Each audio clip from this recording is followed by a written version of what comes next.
Hi guys, it's been a while.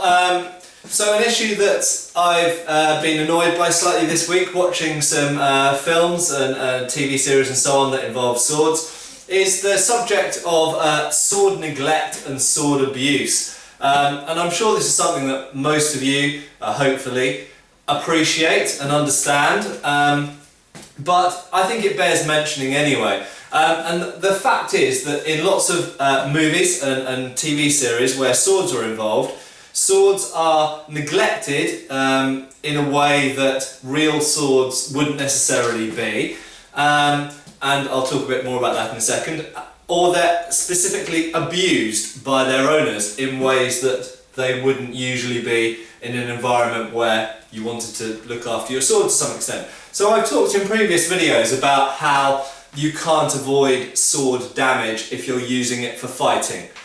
This is true, okay? So the first thing is, if you're fighting people, they're going to be wearing clothes with buckles, or maybe they're wearing armour, whether it be mail armour or plate armour. They might just be wearing a helmet, so on and so on, but they're wearing things and they're holding weapons, be they swords or spears or axes or whatever, that are in one way or another going to lead to some degree of damage, at least to the edges of your sword. If your sword is sharp, the edges are very fine, and it doesn't matter how good the quality of the steel is, whether it's 50 Rockwell, 55 Rockwell, 60 Rockwell, something like this. So Japanese swords tend to be about 60 Rockwell at the edge, European swords tend to be about 50 to 55 Rockwell on the edge, but many historical swords in fact were lower, down in the 40s.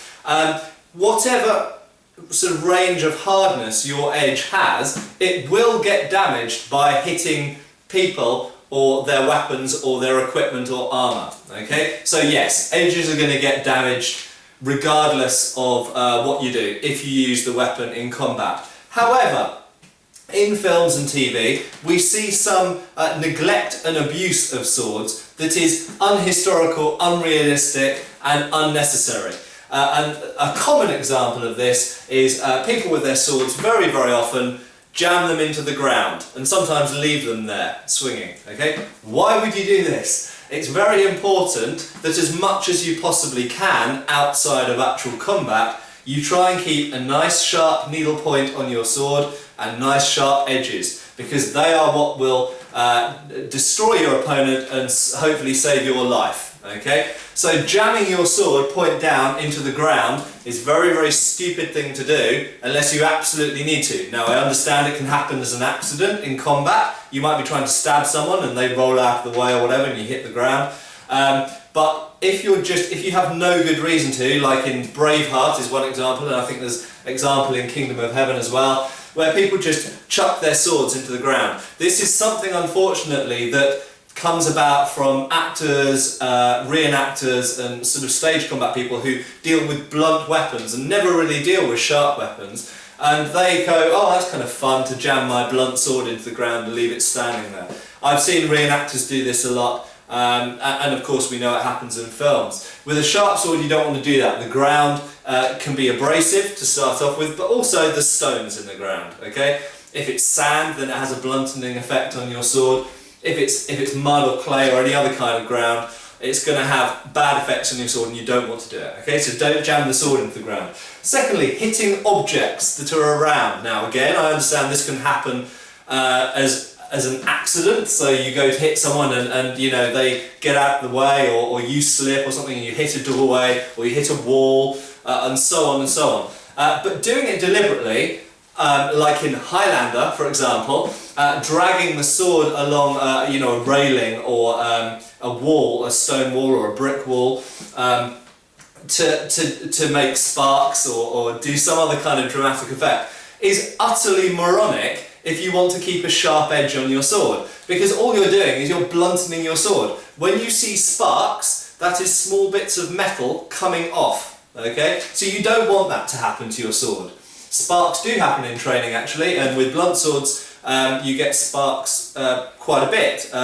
In combat you can't avoid it, but it's utterly stupid to deliberately remove either the sharp point or the sharp edge of your sword for dramatic effect. It's idiotic, okay? So please don't do it in films and TV.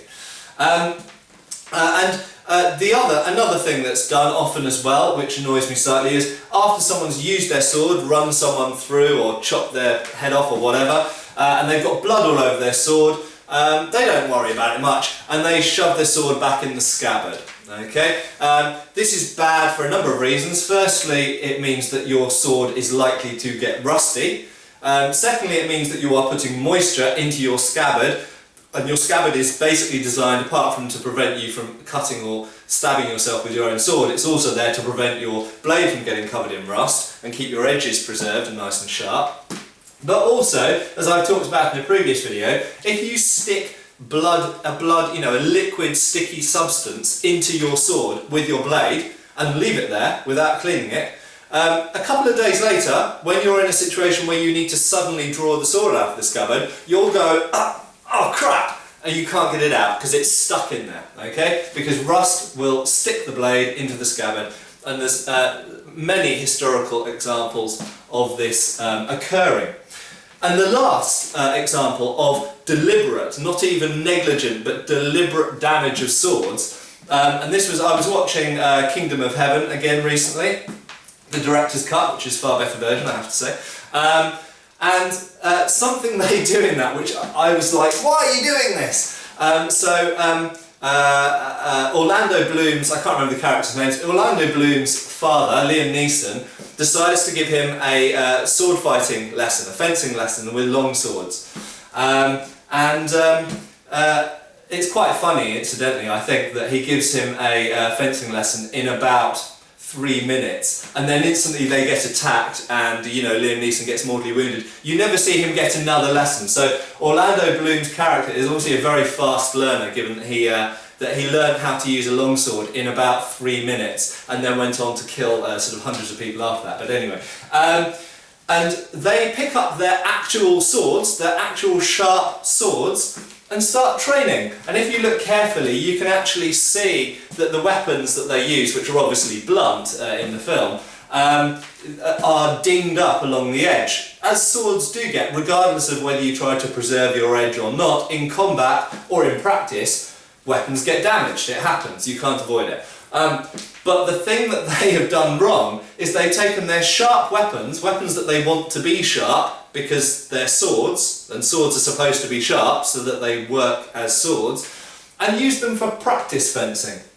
And while this was done, and it is documented, it was done probably by advanced students, and it's mentioned in some Italian sources from the 16th century, in order to give them the sentiment of practicing, or well, actually fencing, fighting with sharp weapons.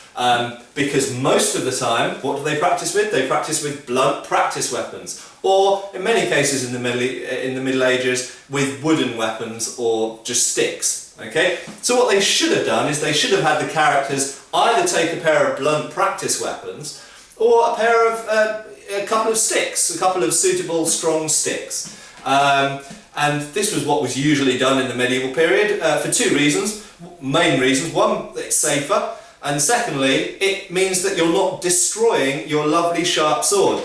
And if you think about all those generations handed down weapons you can see in museums, both European and Asian, you think about the Japanese swords, for example, that we know were carried by various people in wars and so on. They wouldn't look the way they do if they had casually used them for fencing practice on a regular basis, or ever, in fact. Okay, the fact is that you destroy swords by using them, and fencing weapons have a shelf life. They do eventually just get destroyed and you have to get a new one.